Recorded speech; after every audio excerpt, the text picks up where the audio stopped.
6 माह के सफर के बाद अब्दुल्ला इब्ने अफीफ असदी जब वापस अपने शहर कूफे पहुंचे, क्या देखा कि कूफे के बाजार बंद हैं। कोई मर्द शहर में नजर नहीं आ रहा। उसने सोचा शायद कोई बीमारी आई है जो हर कोई छुपा हुआ है। जैसे ही अपने घर पहुंचा तो अपनी बेटी से पूछने लगा, बेटी कूफे वाले कहाँ चले गए? उसकी बेटी कहने लगी, पापा थोड़े से ही फासले पे एक बयाबान है जिसको करबला कहते हैं। वहाँ किसी बागी ने हुकूमत के खिलाफ खुरूज किया है और यजीद का हुक्म है कि जो मर्द उस बागी को कत्ल करने के लिए मैदान में नहीं आएगा तो उसका सर तन से जुदा किया जाएगा।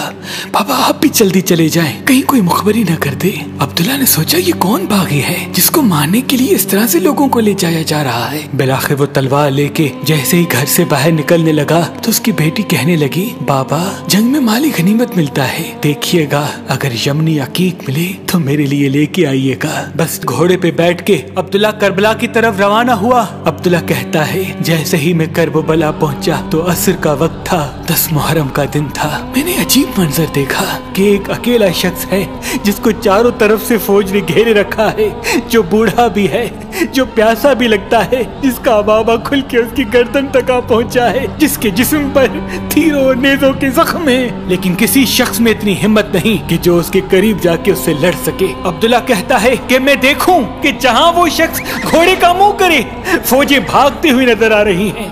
मैंने लश्कर से पूछा कि कौन है जिसे सब इतना डर रहे हैं। यजीद के साथियों ने कहा कि तुम्हें मालूम नहीं, इसका एक भाई अब्बास था और ये अरब का बड़ा बहादुर है। अब्दुल्ला कहता है मैंने नहीं समझा और ये सोचा कि शायद इसको कत्ल कर देंगे तो जंग तमाम हो जाएगी। बस मैंने अपने घोड़े को उसके घोड़े के पीछे लगाया, जैसे ही करीब आने लगा अपनी तलवार को नियाम से निकाला।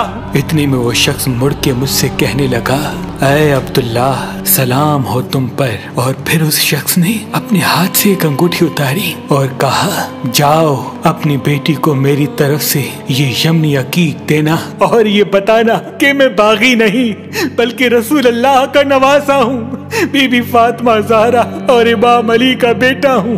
अब्दुल्ला हाथ जोड़ के कहता है, ऐ मेरे मौला मुझे माफ कीजिएगा, मुझे मालूम नहीं था, अब मैं भी आपके कदमों पे कुर्बान हूँगा।